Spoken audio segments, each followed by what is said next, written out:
this last off season I got to 250. I got just under 260 actually, and I wasn't maxing out all the avenues or whatever you want to call it that I could have been. Obviously anabolics, didn't max out anything there. It's tough when you're a bigger guy and you need like a lot of fuel. It's just gonna be very difficult for most of us to just have like a slice or two of pizza. Oh, it's gonna hard to be rational. We're not rational with anything. We're not rational with when we train. We're not rational with our supplements. We're not rational with anything. We wanna kind of overdo or overdose everything.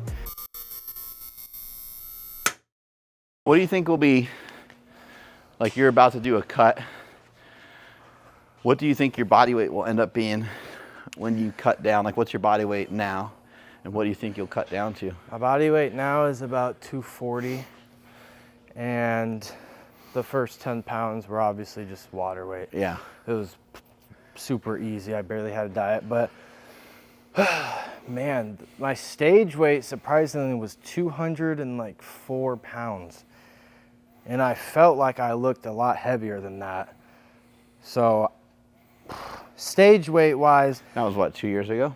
Or a year and a half? A year ago. Yeah, a year ago.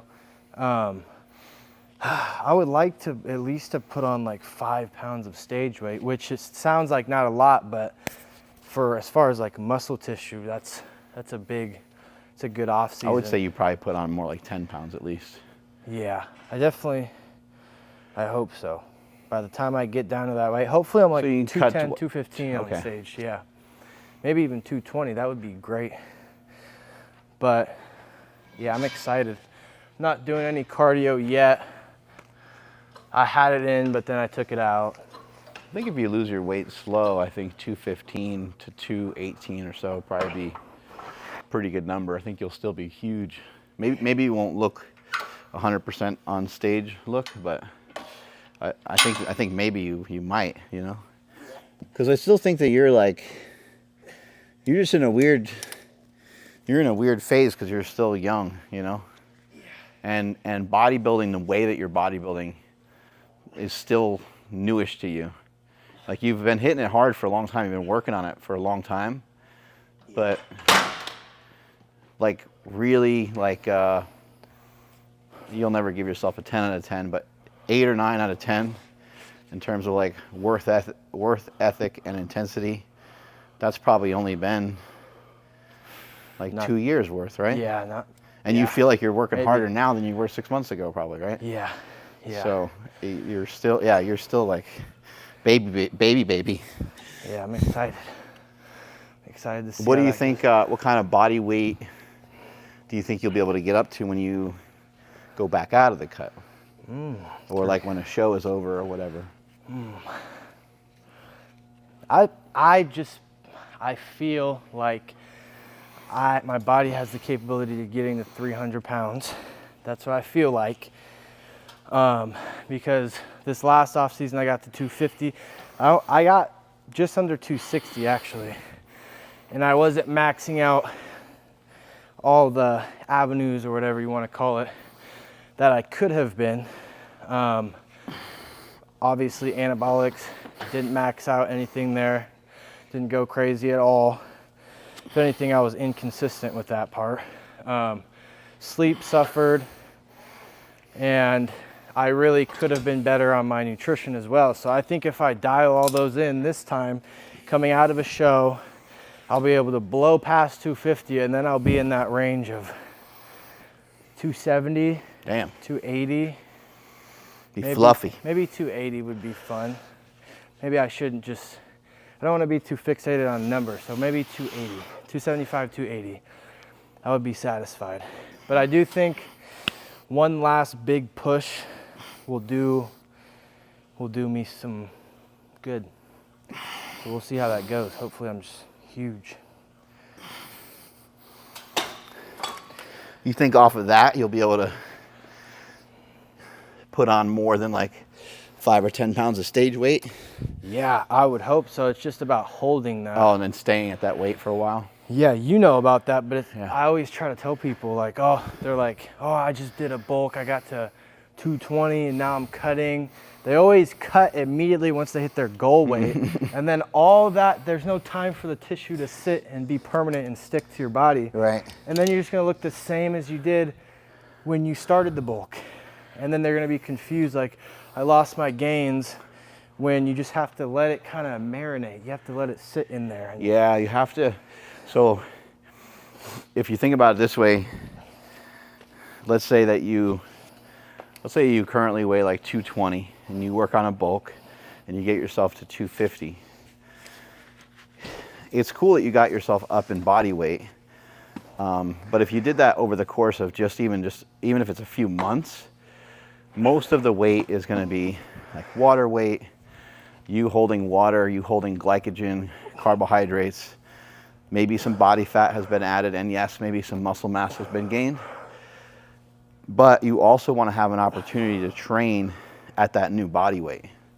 So when you train at that new body weight, because you have more mass, you should be able to move more mass.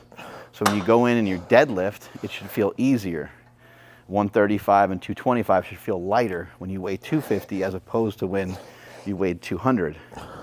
When you go to bench press and your forearm is a ½ inch bigger and your bicep is a ½ inch bigger, your forearm and bicep are going to meet each other earlier in the bending of the arm when you go to do your bench press. That's going to help a lot with leverage. So body fat, body tissue, muscle mass, all these things are going to be supportive of you being able to lift a little bit more weight. So you want to sit in that for a while.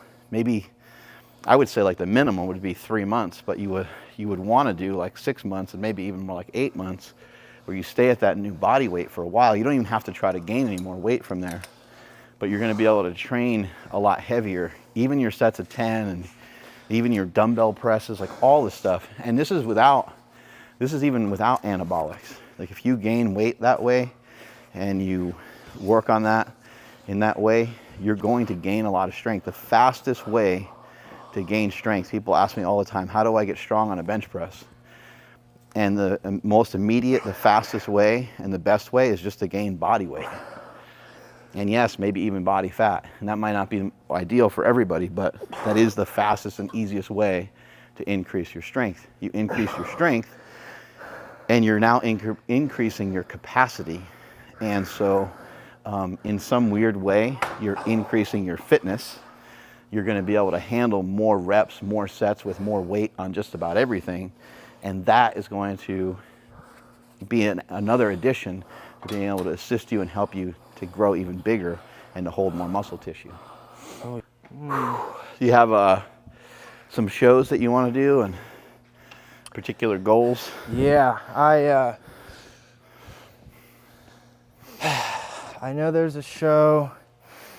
Well, I don't know. I don't really like doing, I've only done one show, but the thought of doing a show locally, I don't really know about because I don't like attention like that. And I know a lot of people I know would probably want to go, but I still might do it. But I definitely want to do at least 3 shows this year. Minimum 2, see how that goes. Try to win a local show, qualify for nationals. I don't know how that all works, but basically place top 2 and then, I don't know. I know nationals or USA's is in Orlando or something. Mm-hmm. I don't know how it works. I just like to train, to be honest, but we're gonna put the training to use, I guess, and do a couple of shows to see how that goes. Maybe get in a good session with some more sessions with Stan. Some more sessions with Doug Fouché.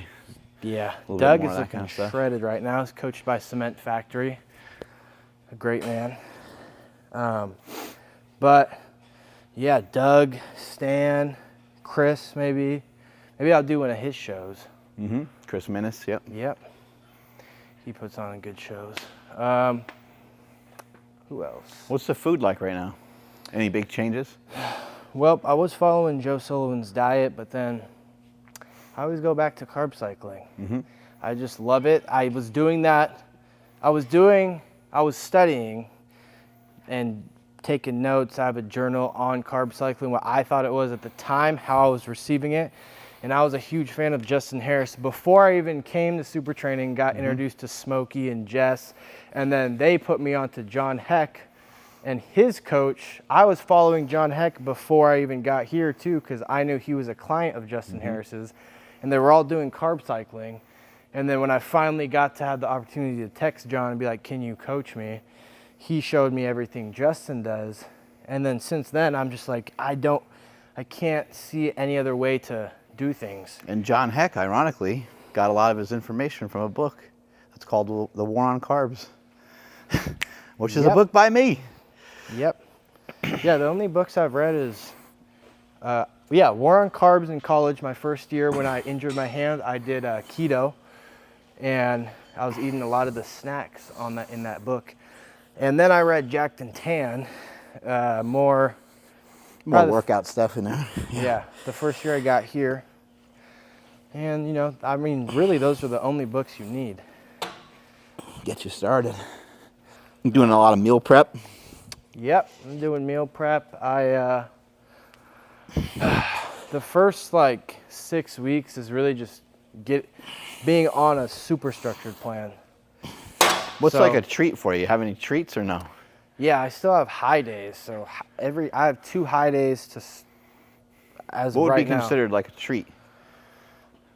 Treat or cheat? Meal. However you want to word it. A meal that I do not have to track. So on my high carb days, I do have treats. I can have juice, rice. I can have anything with 0 fat be half of my carb source. So cup of rice, 50 grams of carbs, 100 grams of carbs. I have 50 more to spare of whatever I want. So it could be soda even. But so it could be something really sweet. You could eat a bunch of Sour Patch Kids if you want to. Yeah, but still I do that. I'm in that cycle so much that a cheat meal or a treat would be where I just don't even have to think. I could just eat. That could be anything. And you could, if you could have enough discretion, you could technically kind of eat whatever you wanted here and there, but you choose not to because you're trying to get on a pretty strict path, because the foods, the actual choices matter a lot, and the psychology matters a lot, right? Like it's tough when you're a bigger guy and you need a lot of fuel. It's just going to be very difficult for most of us to just have a slice or 2 of pizza. It's going to hard to be rational. We're not rational with anything. We're not rational with when we train. We're not rational with our supplements. We're not rational with anything. We want to kind of overdo or overdose everything. And so when it comes to your food, you have to what kind of person are you? Are you a little irrational with your food? If you're irrational with your food, then there's less room for deviation. There's some women that can do that somehow. I think maybe it's just because public shaming. Women aren't allowed to be fat. Yeah. There's so much public shaming that they... But yeah, I'd much rather not have pizza if I'm going to eat the whole thing, so I might as well just... If I can't have the whole thing, I don't want it. It's actually part of the enjoyment, right? Yeah. Being able to eat freely and just... It's part of the enjoyment isn't having a taste of a couple slices of pizza. That's part of the enjoyment is eating so much of it that you're stuffed. Yeah. That's like edging yourself. You want to, you can't have 2 pieces. You need to eat the whole thing. Even when I go to In-N-Out, 2 4x4s, 2 fries, milkshake. I'm not having, if somebody said, go get 1 burger and 1 fry, I can't fucking do that. It's tough too, even if you eat beforehand, which I'll do sometimes. I had pizza maybe a week ago or so. But I had steak beforehand, and even doing that beforehand, it's it does make less room for junk food, but junk food is in a totally different category. It's you have a second stomach for junk food. Yep. You got your regular normal hunger, and then you have this appetite for destruction when it comes to sort of junk food. And so for most people, it's a good idea to get rid of junk food. I can make a suggestion to all of you, though, too. Things that have carbohydrates in them that are these sugar alcohols and stuff. I know a lot of people think they're bullshit, but you can actually get away with eating these things. However, they can really bother your stomach, so you have to really pay attention to that. But Quest bars, a Quest Hero bar, Legendary Foods makes a tasty pastry. They make a sweet roll. They're making other stuff that they're coming out with. My entire well, half of my pantry is full of foods like this. And so I can go in at any time and reach for them. Part of the reason why I decided to do that, and part of the reason why I decided to like really stock up on it, was that if I just had kind of a handful of them in there, I would tend to eat more of them. Yep. And if I only had them occasionally, I would tend to eat more of them. But if I have them sitting there all the time, I tend to eat less of them, which is actually kind of weird. No, But I just like flooded it, and my son's in there eating those things all the time. My daughter eats some of it. My wife eats some of it. So we all, Quest actually now makes peanut M&Ms.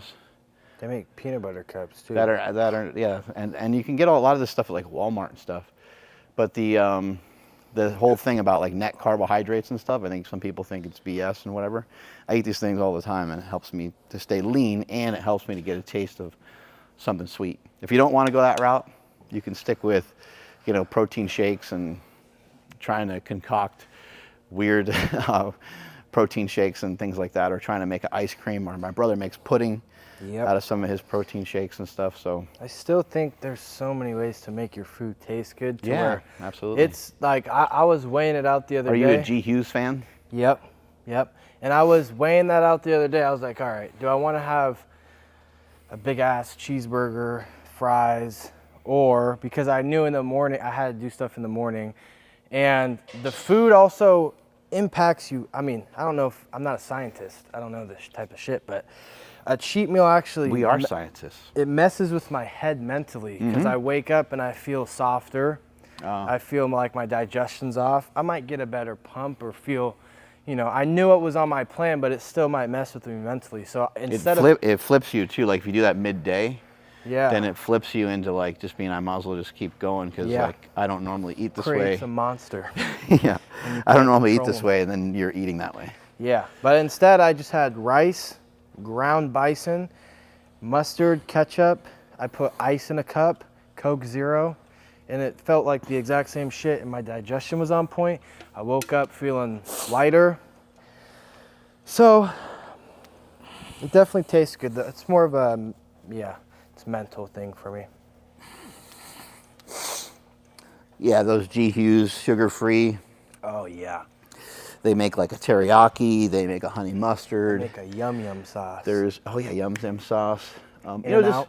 pay attention to some of that, because some of those things are calorically dense if you use a lot of them. Yeah. But then there's like Primal Kitchen. They make a lot of stuff.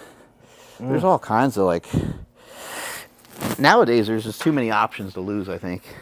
I think there's less and less reasons to be fat. We're getting more and more help all the time in the grocery store. Half the grocery store is starting to become healthier options.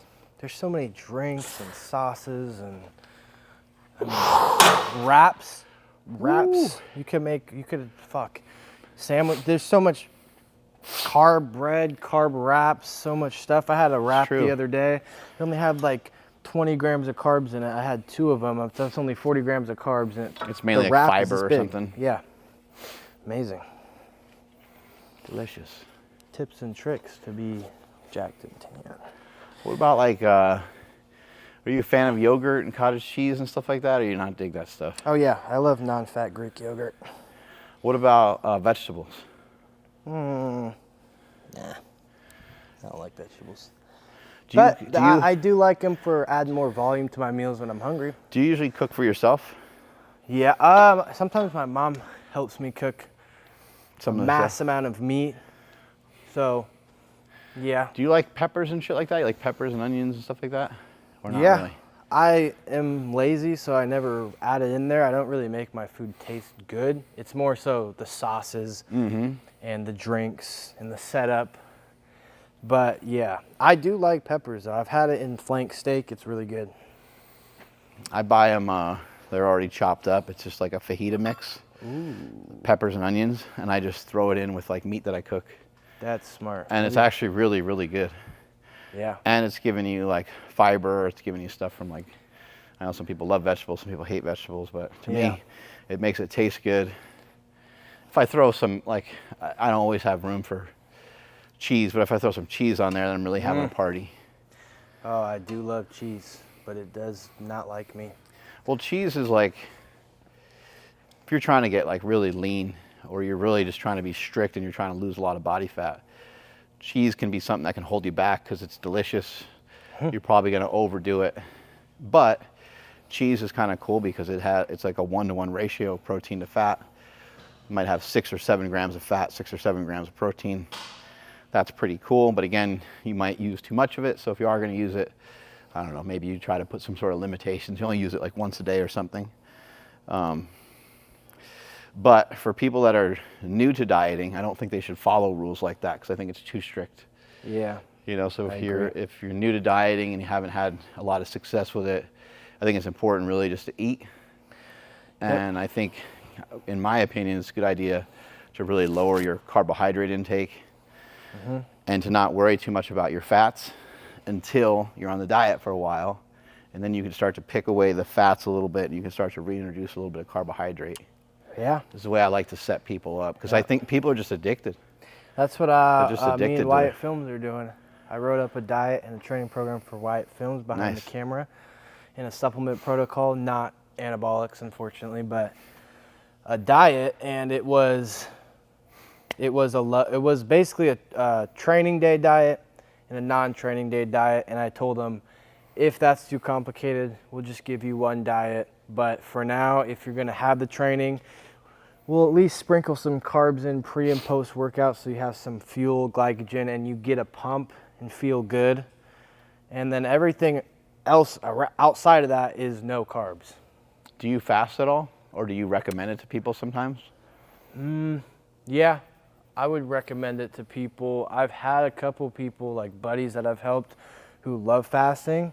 And I'm like, okay, the only problem with that is their head. They'll fast, and then they think that because they fasted and didn't eat till 2, that means they can eat whatever the fuck they want, and then they just end up like eating way too much. And then I'm like, you're just in this constant cycle of you think that you're doing something good, but then you're indulging and eating a bunch of shit, and then it's just kind of you're kind of binging and purging at that point. Like you're and then going on a binge. Yeah, and then the reason why they're like, oh, I'm not hungry after that. I'm like, yeah, you're not hungry because you're just fucking your digestion up, and then you're waiting until the next 6-8 hours when you wake up the next day to eat, and it's just this cycle. So I'm like, I recommend fasting if you can control it and break the fast with something that's going to actually benefit your body. But if you're just going to go eat in and out, then I don't think it's smart.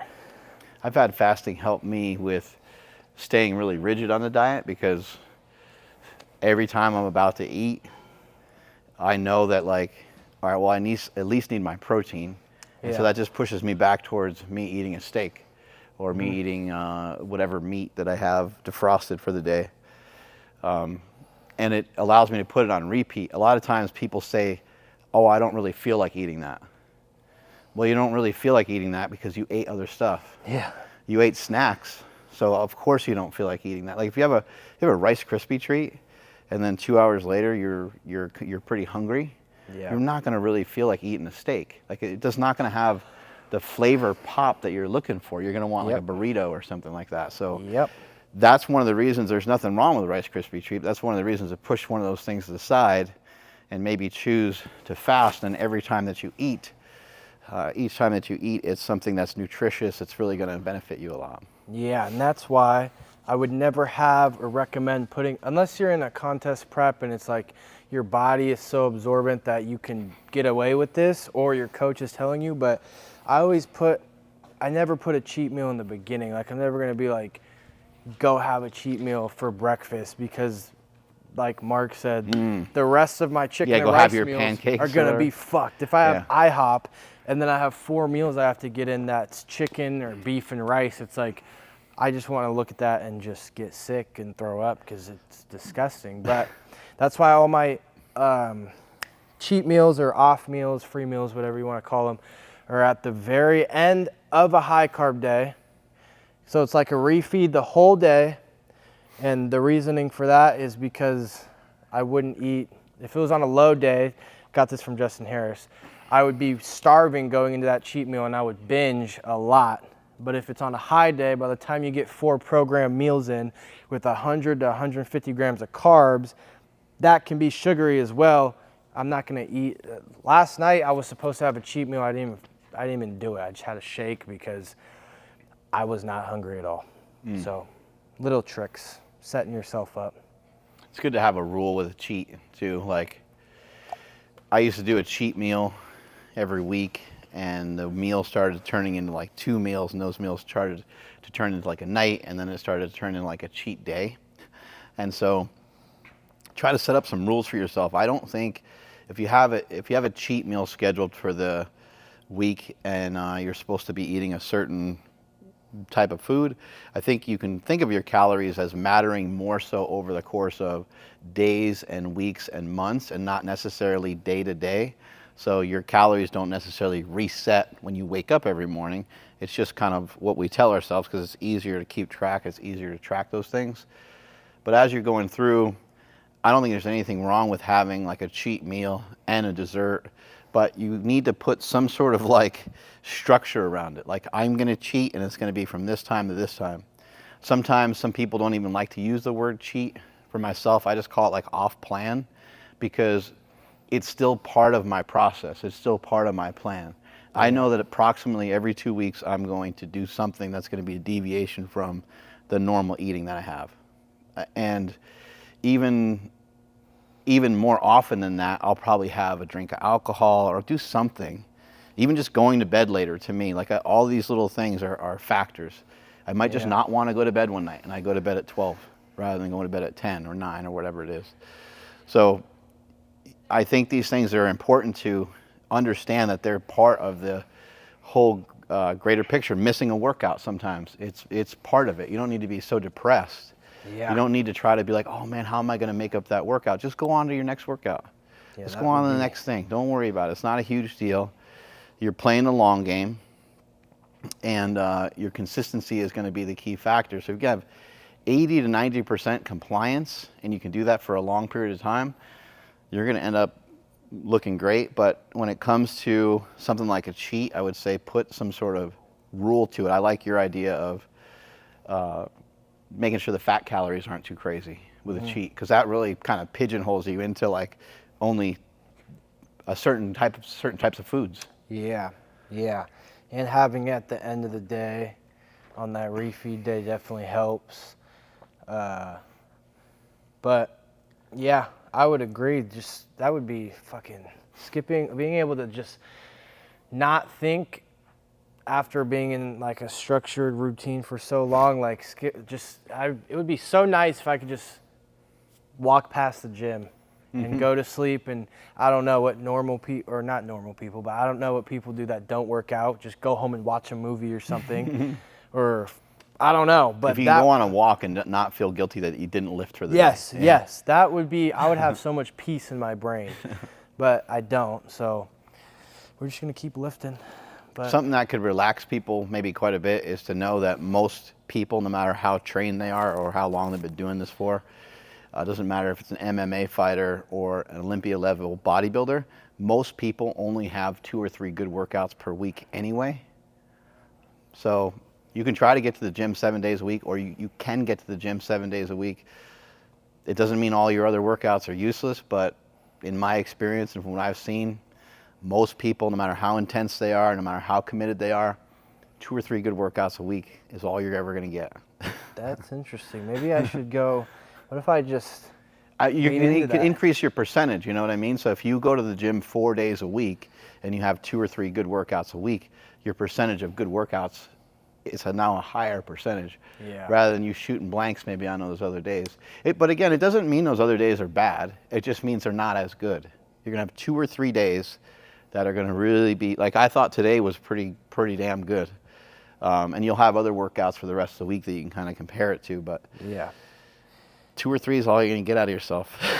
What if I work out only 3 days a week and have the 4th day be like a pump day? Maybe I could have. That's exactly it. Every week. Every day be solid. Awesome.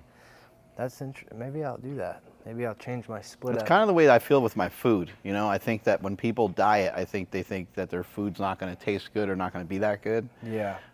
I would say I mess up here and there because I make weird combinations sometimes. And I might make something I don't really love, or maybe I didn't season it enough or whatever. or maybe it's cold, and I'm just hungry, and so I just eat it anyway. For the most part, every single meal that I have tastes amazing.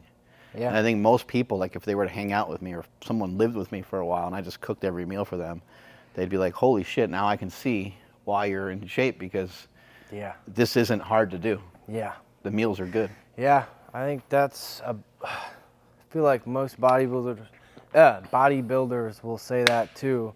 I ran into that in the off season, which I wasn't really making my meals taste good or putting any effort into them, and I just hit a wall, and I was like, I can't even look at meat and rice anymore. But if I did something like that, I'm sure it'd be a lot more, it'd be easier to just get the fucking food in that I'm supposed to get in, rather than going off plan and being like, oh, I don't have the appetite for this, so I'm gonna go eat shit.